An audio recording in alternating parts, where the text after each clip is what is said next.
lii di revue des tweets yëpp moom lañ joxe ndax kii di René Capain Bassène moom nee na dafa fas yéene def lii di grève de la faim ndax 8 ans mi ngi ci prison bi te kenn waxu ko lu leer. waaw cas bu douloureux la. cas boo xam ne xam naa ko. sa cas la sama dëj la. sama cas la maa ko yenu. combat la bu ma gagné. ma ciy sant yàlla bu baax. René Capain Bassène dama ko waxoon dama koy waxaat man xaw ma ko woon. Je ne l'ai vu dans ma vie que 2 ou 3 fois. Première fois bi mooy prison laa ko fekk. mooy bi ñuy préparer seen appel moom ak Ampoy. Par contre Ampoy Bodian xam naa ko depuis bi ñu nekkee xale parce que ñun ñoo bokk koñ. À part Ampoy Bodian les 27 personnes yi nga xam ne arrêté woon nañ leen dans le cadre de l'affaire Boffa Bayotte amul kenn koo xam ne mas naa ko si gis. René gis naa ko en août dernier. bi ñuy def jugement bi j'étais dans la salle. René Capain Bassène c'est une victime de l'injustice qui a régné au Sénégal pendant des années. Il n'y a aucun élément. Taï, il est condamné à la perpétuité. La décision a été confirmée par la cour d'appel de Dakar, de Ziguinchor. Mais lenn mun naa la ko wax. nee nañu dafa mail boo xam ne daf ko bind kenn ci chefu rebelle yi loolu lañ koy toppee. moom René. loolu lañ ko toppee. boole ci avant loolu nee nañu benn nijaayam. bu tudd Jean bon tur bi génn sama bopp bi. mais nit ki Jean-Christophe non pas Jean-Christophe nit ki gaañu na tey. Badji François la defe naa. nee nañu moom moo ne moom ak beneen tonton bu tudd Maurice Badji. ñoom ñaari frère yu bokk ndey ak baay. Maurice ak beneen frère am fàttali naa tur mais François mu ngi ci. ñoom ça veut dire li impliqué René. ñaar yooyu la seen kàddu ñoo ne dafa am réunion bu ñu teniroon quelques jours avant René wax leen dañuy préparer ñu dem ci àll bi ñu rey ay nit pour empêcher la ñu dagg bant mais gannaaw ñaari frères yooyu amul kenn ku seede loolu te ñoom ils sont revenus sur le témoignage ne dañ ñu ko wax pour nu wax ko ndax dañu gëmloo ni suñu régler problème mu Casamance bi bu ñu jàppee ñi nga xam ne ñoo rey ça serait rendre un service à Macky Sall pour son élection de 2019 parce que bul fàtte ni yëf yi mu ngi xew le 6 janvier 2018 à la veille de l'élection présidentielle de 2019 Macky Sall qui avait dit que day apaiser la Casamance kenn dootu fa reyati c'était inconcevable que ñu wax ni 14 bûcherons rey nañ leen donc il faut coûte que coûte ñu jàpp ay nit.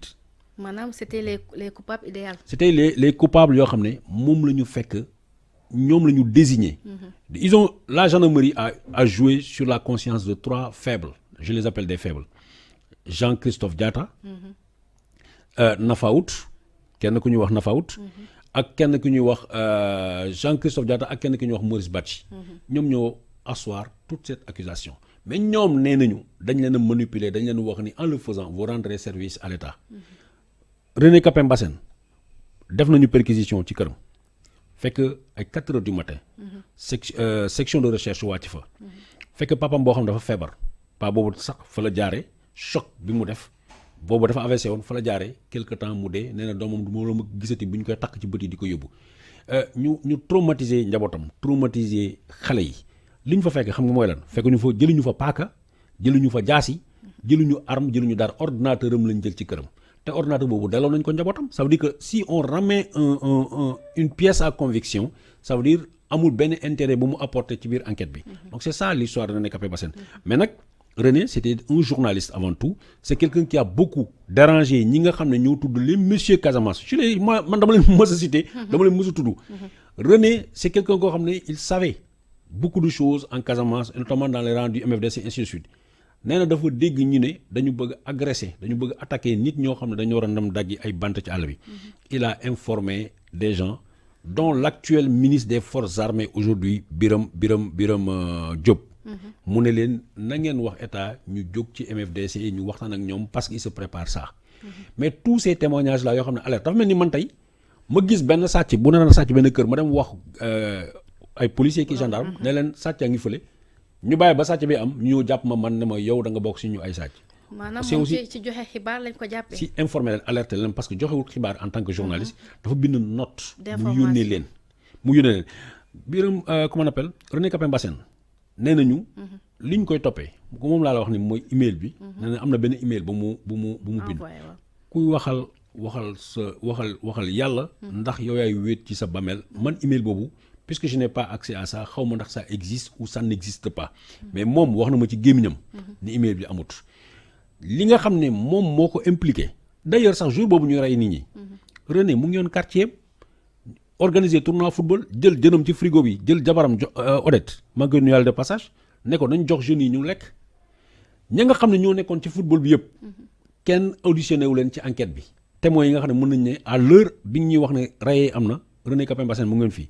ñi nga xam ne mooy rescapé yi nga xam ne ñoo nekkoon ci àll bi mooy dafa am pël yu ñu rayoon ak ñoo xam ne dañ leen gaañ ñi taxawu ñëpp ñu ne René Capain Bassène nekkuloon ci àll bi ñun gisuñu ko xamuñu ko ci ñeneen ñi ñu indi foofu yëpp ñu ne ñi xamewuñu leen ndax ñii xam nga tey jii nii ñun ñoo fi nekk tey bu ñu génnee bu ma tasee woon ak yow si mbedd bi ñu ne mooy dox nañ ne Babacar Touré ñëw na fi wala ñëw fi xam nga ndax ñëw na parce que xamee nga ma la plupart dañuy dagg bant yi dañ daan ñëw Toubacouta ñooñu ñoo nekkoon seen jaati gi ñooñu dañ doon bu ñu amee yenn bant yi foofu lañ koy ñëw jaay wala ñëw denc ko léegi nag waa Toubacouta mën nga gëm ni nit ñoo xam ne ñoom ñoo lay jaay bant nit ñoo xam ne da ngay dugalante ak ñoom nit ñoo xam ne léegi nga ñu ñëw añ sa kër nit xalaat na ni nga dem xaar ñoon ci àll bi nga rey leen boole ci li gën a dof ci yëf yi benn paa bu am 82 ans Seyni Sané yal na ko yàlla yërëm paa boobu bu génnaan këram day réer ndax dafa naax moo nekkoon chef de village bu Toubacouta mais depuis 92 dëkkul ci dëkk bi dafa nekk Ziguinchor dafa mel ni nga dëkk Dakar mais yaa nekkoon maire de Yoff mais depuis booba yaa ngi dëkk Tëngéej ñu ne problème am na Yoff dañu lay dem jëli ñu jëli ko dugal ko ci kaso bi ba mu dee seen loxo paa boobu il est mort entre leurs mains kon dafa naax il a été accusé pour nee nañu moom moo bokk na ci complot bi ci commando yi nga xam ne ñoo dem dans la forêt des Bayottes dem jàpp fa nit rey leen comme ñu mën a nekk Capain Bassène et puis wax la leen encore gendarme yi nga xam ne ñoo def enquête bi parce que une enquête c'est d'abord quoi c'est des constatations enquête mooy loo xam ne yaa ko xool ba pare ak nga laajte constatation audition gendarme yu section de recherche ya demoon Casamance mosuñu teg seen tànk sur les lieux présumés de la commission des crimes xam nga mooy lan ñu ne la sàcc nañu dara Kéwoulo yow gendarme bi policier bi mosuloo ñëw Kéwoulo nga ne yow def nga enquête ba jàpp nga ay nit xamuñu sax fi théâtre d'opération yi xamuñu sax fi ñu reyee nit ñi. maanaam l'enquête a été bafouée. L'enquête y a pas eu d'enquête y a eu juste que des auditions nee naa la une enquête c'est des constatations et des auditions. Oui. Il n'y a pas eu de constatation, il n'y a pas eu de déplacement, il n'y a pas eu de transport sur le lieu des crimes, il n'y a pas eu constat, il n'y a pas eu prélève, ainsi de suite. Lépp li nga xam ne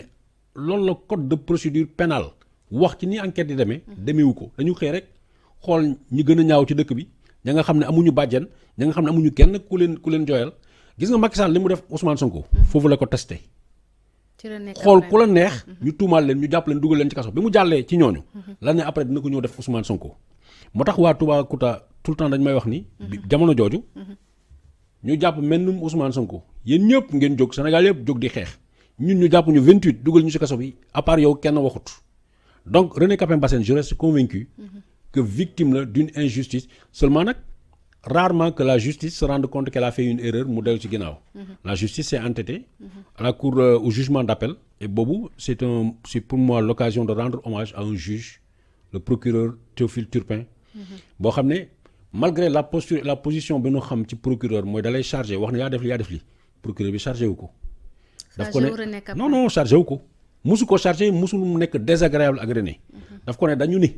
yow yaa def lii loo ci am ci wax léegi nag René nag c'est quelqu'un boo xam ne n'a pas sa langue dans sa poche c'est quelqu'un koo xam ne il ne se laisse pas faire à plusieurs reprises il y a eu des incidents d'audience yoo xam ne ses avocats nga non René noppil non René bàyyil mais moom René voilà c'est René quoi léegi nag bu ma gisee mu taxaw ne dafay def grève de la faim je suis triste je suis désolé pour lui et li ma def tout ce qui est dans mon pouvoir maa ngi koy def maa ngi ko ne di wax tey dans son cas mënuñu ko gracier lu tax parce que dafa def appel devant la cour suprême ça veut dire bi ñu ko condamné à perpétuité devant la cour d'appel bu defaloon dara tey mën nañu plaider sa cause auprès du chef de l'État pour que mu gracier ko parce que tout le monde est convaincu que René Capain Bassène mënul sax rey ginaar c'est un homme qui fait 1m50 pour 65 kilos ou 1m65 pour 50 kilos voilà c'est un tout petit bout d'homme la ñu bëgg a porter un chapeau aussi grand or il y a énormément d'idioties dans cette affaire là xam nga mooy lan nee nañu René Capain Bassène ak ki nga xam ne mooy César Atoute Badiate ñoom la ñu condamné à la perpétuité ñoom ñooy chef yi def affaire bi mais pourtant César Atoute Badiate mu ngi dox doxam gouvernement Sénégal mu ngi envoyé ay émissaires di dem seeti César Atoute Badiate boobu di waxtaan ak moom di ñënd ak moom di ko naan mon général comment ils peuvent aller s'asseoir ak kenn koo xam ne il est condamné à la perpétuité alors que son camarade est en prison moom mu nekk en liberté c'est ça la grosse contradiction léegi nag René Capain Bassène mu ngi prison depuis 8 ans mieux vaut laisser en liberté un coupable que de mettre en prison un innocent et pendant 8 années léegi nag maa ngi doon benn précision boo xam ne nag ñëw na sama xel maa ngi wax ni René dafa def appel dafa dem en cassation parce que su demulee cassation mu bàyyi noonu jugement bi ñu demander à ce que gars yi ñu may ko grâce présidentielle mais aux yeux de la société et aux yeux des lois il restera coupable pour prouver son innocence c'est pourquoi il va en cour de cassation en cour suprême mais nag les délais de la justice ne sont pas les délais des hommes loolu moo tax sama gars yi fan yi yëpp nga dégg leen ñuy kaas naan non ministre de la justice dafa yéex ak affaire yooyu parce que les délais sont extraordinaires Sénégal magistrat yi lu tuuti la magistrat yi sax ñoo ëpp avocats yi 400 avocats sur tout le Sénégal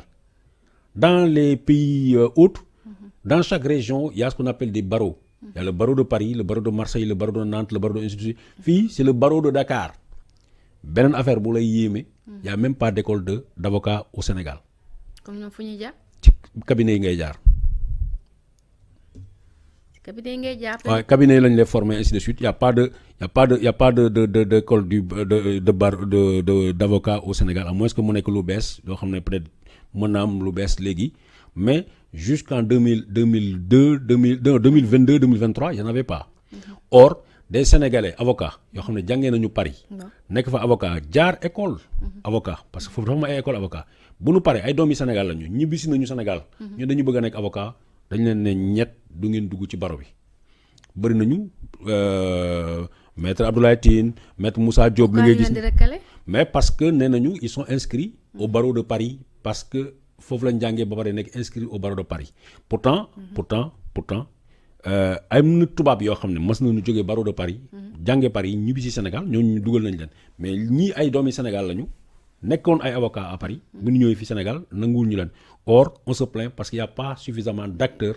dans la magistrature loolu le président de la République ci boppam Bassirou